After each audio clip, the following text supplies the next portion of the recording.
dari hasil pemeriksaan ini memang yang bersangkutan murni pribadi, tidak mengait kepada pihak-pihak lain, ya. Hanya yang bersangkutan memang menggunakan kewenangan dan jabatannya. Baik, kita mulai. Assalamualaikum warahmatullahi wabarakatuh. Salam sejahtera bagi kita sekalian. Yang kami hormati, sebelah kanan saya ini Bapak Kepala Perwakilan BI Sulawesi Selatan, Pak Rizky Firmanda, ada Pak Kapolres, di belakang ada Pak Bupati, Pak Kajari, terus kemudian rekan-rekan yang lain, kemudian rekan-rekan media yang saya hormati juga. Pada hari ini saya selaku Kapolda Sulawesi Selatan ini bersama dengan Kapolres Goa melaksanakan press release terkait dengan pengungkapan kasus peredaran mata uang rupiah palsu yang ditangani oleh Polres Goa. Adapun yang saya sampaikan di sini adalah ini dasarnya pertama adanya laporan dari masyarakat di wilayah Kecamatan Palangga. Masyarakat ini melapor kepada Polsek ya waktu itu bahwa diduga ada uang kertas palsu yang diedarkan. Kemudian oleh tim kami langsung dilaporkan ke Polres dan Polres Satreskrim segera bergerak untuk melakukan penyelidikan. Nah ini tempatnya yaitu di Jalan Pelita Lambengi, Kelurahan Bontoala, Kecamatan Palangga, Kabupaten Goa. Nah ini begitu tim sudah bergerak, dimulailah melakukan penyelidikan ya. Penyelidikan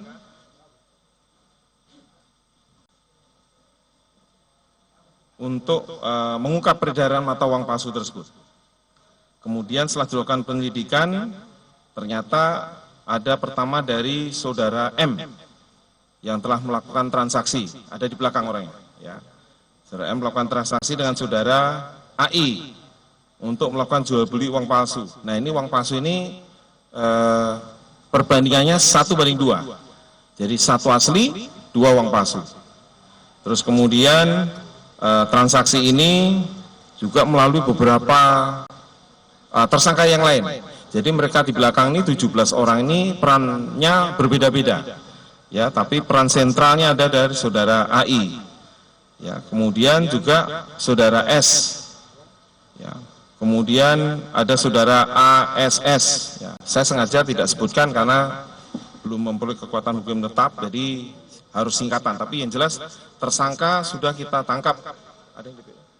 Ada juga yang DPO juga, tapi mudah-mudahan mohon doa restunya yang dari hasil keterangan mereka ini DPO ini akan kita tangkap juga. Dan akan tuntas nanti akan kita periksa. Terus kemudian setelah kita lakukan penyelidikan dan pemeriksaan saksi-saksi, ada 6 saksi, tersangka bisa kita tangkap ada 17 orang. Ya, ini masih bisa bertambah. Terus kemudian kami sampaikan kepada seluruh masyarakat sekitar Goa, tidak usah khawatir, karena dari hasil pemeriksaan, uang yang sudah beredar pun kita tarik semua. Jadi dari tempat-tempat tertentu yang dari para tersangka ini mengedarkan, sudah kita tarik. Jadi tidak usah panik, tidak usah ragu-ragu. Memang uangnya nanti dijelaskan secara teknis oleh Bapak Kepala Perwakilan BI, bagaimana ciri-ciri uangnya itu yang sudah beredar. Kemudian kemudian barang buktinya cukup banyak nih. Kalau kita lihat di depan rekan-rekan media semua, termasuk hasil penjualan juga ini. Ya. Jadi tentu saja kalau sudah ada hasilnya akan kita terapkan dengan TPPU juga terhadap tersangka utama. Barang buktinya ini ada sekitar 98 item. Ya. 98 item, ya itu baru TKP 1. Begitu TKP 2 masih banyak lagi. Nah, jadi dari sekian itu nanti tersangka akan kita persangkakan sesuai dengan perannya masing-masing dengan pasal 36 ayat 1, ayat 2, ayat 3 dan pasal 37 ayat 1 dan 2 Undang-Undang nomor 7 tahun 2011 tentang mata uang. Jadi dengan ancaman pidana paling lama 10 tahun hingga seumur hidup. Nah, itulah tersangka kita persangkakan. Jadi tetap, dan yang cukup menarik ada juga barang bukti yang nilainya triliun. Nah, nanti Pak Kepala BI akan menjelaskan apakah betul ini kayak semacam lembar kertas yang nilainya triliun. Ya. Contoh ya, mata uang rupiah emisi 2016 sebanyak 4.554 lembar, yaitu uang 100.000, pecahan 100.000. Kemudian mata uang emisi 99 sebanyak 6 lembar 100.000. Kemudian juga ada 234 lembar, nanti bisa kita lihat di depan ya jenisnya. Ini pecahan 100.000 dan belum terpotong. Jadi ada yang bentuk lembaran, nanti dipotong-potong. Kemudian mata uang Korea 1 lembar sebesar 5.000 won, ada mata uang Vietnam sebanyak 111 lembar sebanyak 500 dong, dan ada mata uang rupiah 2 lembar dengan pecahan 1.000 emisi tahun 64. Kemudian juga ada mata uang 100.000 emisi 2016 sebanyak 234 lembar. Nah, ini ada yang menarik juga, nanti perlu kita minta penjelasan ke Pak Kepala BI apakah betul atau tidak. Ada 1 lembar kertas fotokopi Certificate of Deposit BI, nilainya 45 triliun. Ya. Juga ada 1 lembar kertas surat berharga negara SBN senilai 700 triliun juga. Nah, kemudian dari beberapa alat bukti yang lain, ini ada tinta, ada mesin, ada spare part, kaca pembesar, lampu rekam, dan lain sebagainya. Jumlahnya total ada 98 ini. Khusus untuk mesin cetaknya dibelinya di Surabaya, tapi barang dari Cina. Nilainya 600 juta harganya. Nah, ini cukup teliti. Dan kalau kita lihat nanti ada dengan sinar ultraviolet itu uangnya ada muncul itu tanda-tanda air. Nah, ini sekarang masih kami proses untuk kita sidik lebih lanjut. Saya kira demikian, rekan-rekan. Ada sedikit tambahan rekan-rekan media. Ini cukup menarik ya. Jadi tersangka ini mengajukan proposal pendanaan pilkada di Baru. Tapi alhamdulillah nggak jadi, ya. Ya, ini dalam rangka untuk, ya, jadi dana ini, dana uang-uang yang dicetak ini akan dipakai untuk itu, ya. Ini dananya, tapi tidak jadi, tidak ada partai yang menyalonkan, ya. Walaupun dia nanti disebarkan dengan uang palsu supaya bisa memilih yang bersangkutan. Nah, ternyata karena uang palsu jadi tidak jadi. Kalau kita lihat dari TKP ya, TKP buat cetak upal. Jadi di rumah saudara ASS, Jalan Sunu 3, Blok N 5, Kota Makassar. Kemudian juga ada di Jalan Yasin Limpo, nomor 36, Sumbu Minasa. Ini karena rangkaian ya. Kemudian untuk uang kertasnya itu juga impor, beli dari Cina, supaya bahan bakunya juga tinta dan lain sebagainya belinya dari Cina. Saya kira gitu ya. Ya Pak. Halo Pak, ini apa? Sejak kapan beredar ini uang palsu dan sudah berapa banyak sebenarnya yang sudah beredar? Dan apakah betul itu yang puluhan miliar yang sudah beredar itu bagaimana Pak? Dan tolong tadi diperjelas tentang yang berapa triliun tadi itu di BI. Oh gini ya. Iya. Jadi kalau dari hasil interogasi yang pertama, pemeriksaan pertama, kita mulai dari awal ya. Timeline pembuatan dan peredaran uang palsu ini dimulai dari Juni 2010. Ya. Udah lama ini. Terus kemudian lanjut ini 2011 sampai dengan 2012. Ini sudah sempat juga mencalonkan wali kota Makassar, namun tidak mendapatkan kursi. Kemudian sampai dengan Juni 2022, ini kembali lagi untuk merencanakan. Kemudian Juli 2022 merencanakan lagi pembuatan dan mempelajari lagi.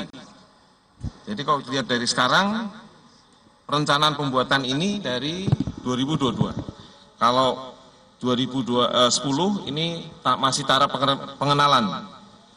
Kemudian Oktober 2022 sudah mulai membeli alat cetak dan pemesanan kertas. Kemudian 2024 kemarin bulan Mei sudah mulai produksi.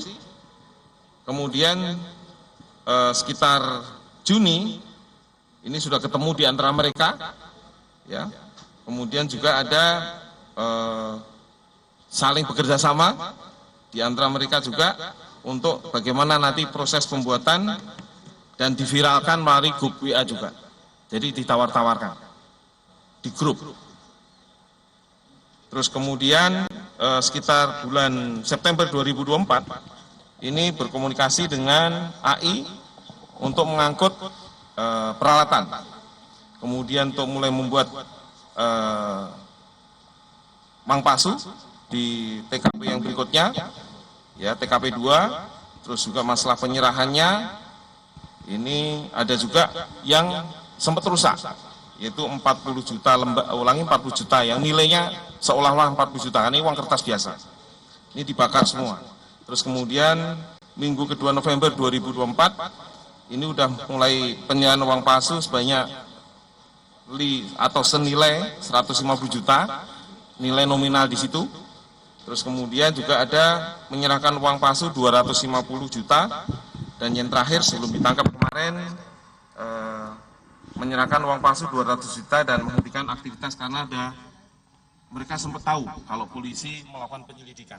Ini jadi akhir November 2024.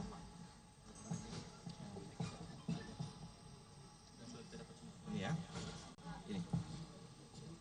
Jadi termasuk aliran dana, ya, uang palsu ini, aliran uang ini dari MN ini beredar 150 juta. Nah, ada yang diberikan pada seseorang 1 juta, ada yang 500.000, ada yang 25 juta, ada 10 juta, ada 8 juta, dan lain sebagainya.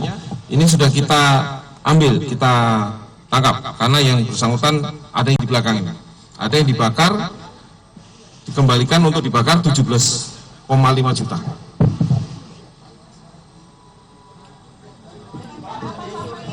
Bapak izin, Pak. Pak, bisa diperjelas tidak, Pak?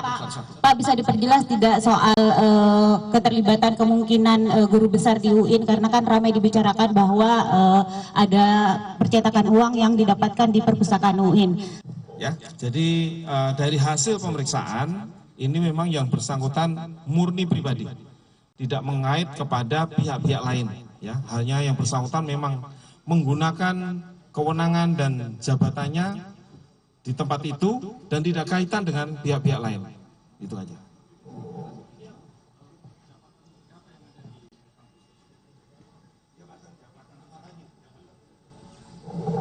Jabatannya adalah ini, kepala perpustakaan, ya.